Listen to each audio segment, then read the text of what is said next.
So I have a question for you. What has been going on with your intuition lately? Has it turned up a few notches?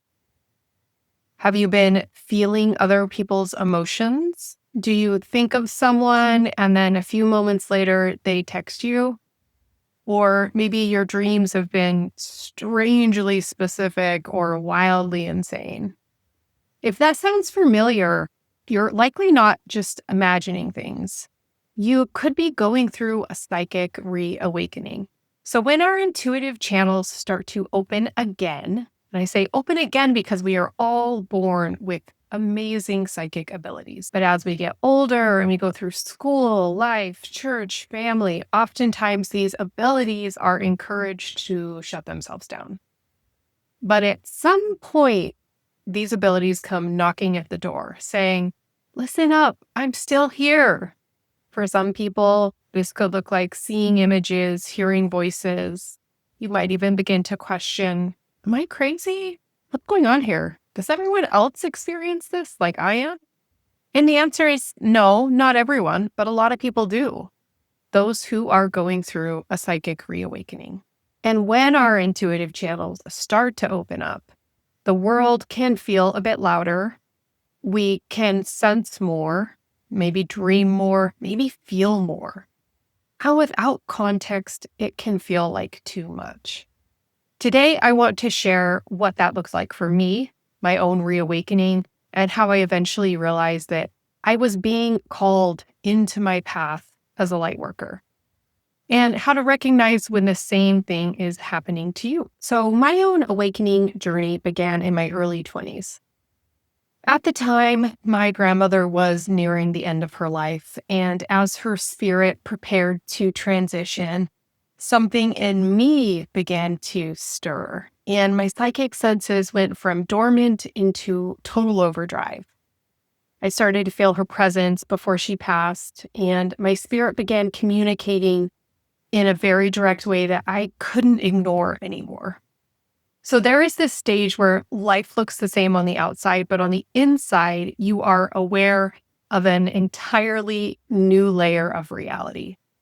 It's like you're living in the same world, but with new senses turned on. I would call that phase the spark, the awakening spark. When things begin to show up, it begins to become clear that things are shifting for you. Reality is shifting, but you aren't quite sure how and what the impact is going to be. Then we move into stage 2, which I lovingly refer to as the overload.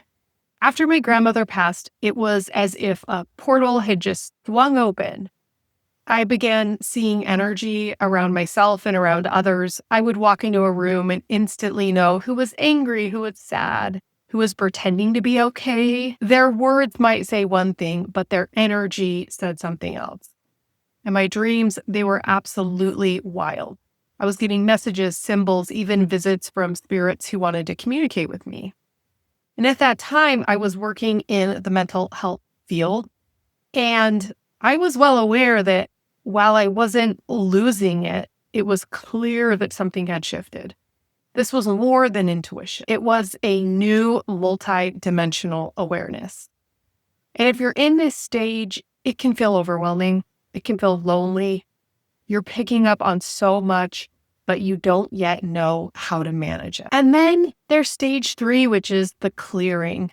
Hopefully you move into this stage because it's all about clearing some of that static, emotionally, physically, energetically. When I first started clearing my space energetically, I realized how much energy I'd been carrying that wasn't mine.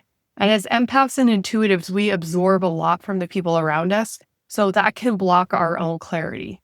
So for me, grounding, meditating, using very specific energy tools became very, very important to me. In fact, just like non-negotiables in my everyday life. Doing things like salt baths, walks in nature, anything that brought me back into my body and into my own frequency was also really useful.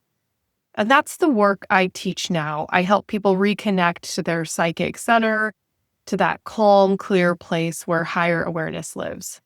But unfortunately, even though we all have access to it, with the chaos, clutter, and emotional instability of everyone in the world around us, it can be really hard to find that center, that calm, clear place.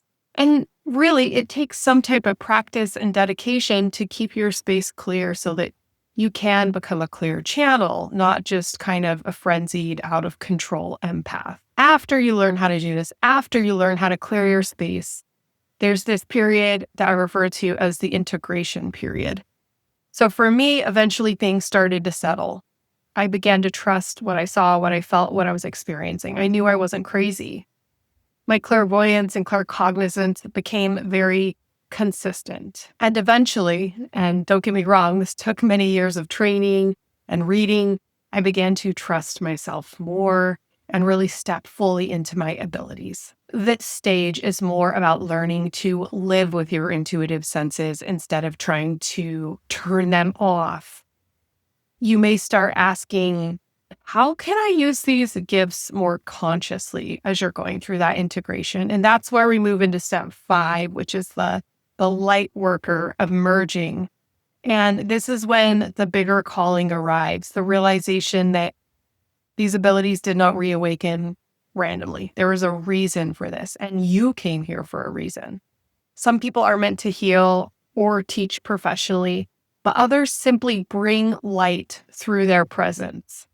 They do this through their relationships, through their workplace, through art. They show up as the light worker because their energy is shifted. Their energy is the healing, not what they're doing. They don't have to do anything. They made it through the reawakening. They cleared their energy. They are a light for others. And that is what it is to be a light worker. You don't have to be a professional healer or reader. That ended up being my path, but I never planned on being a professional psychic reader or healer.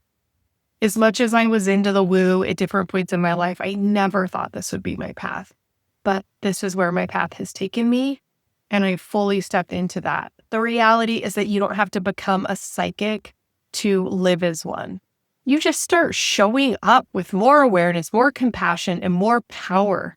And that is what being a light worker truly means. If all of this sounds familiar, if your senses are heightening, your dreams are deepening, and you're ready to make a little bit more sense of it, I did create something really unique over this last month that I've been working on. It is called the Psychic Abilities Jumpstart.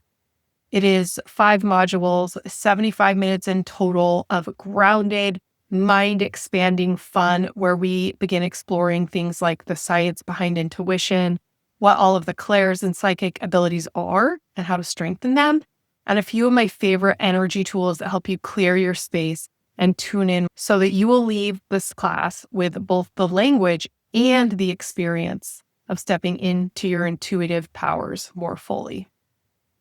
All right, that's all I have for you today.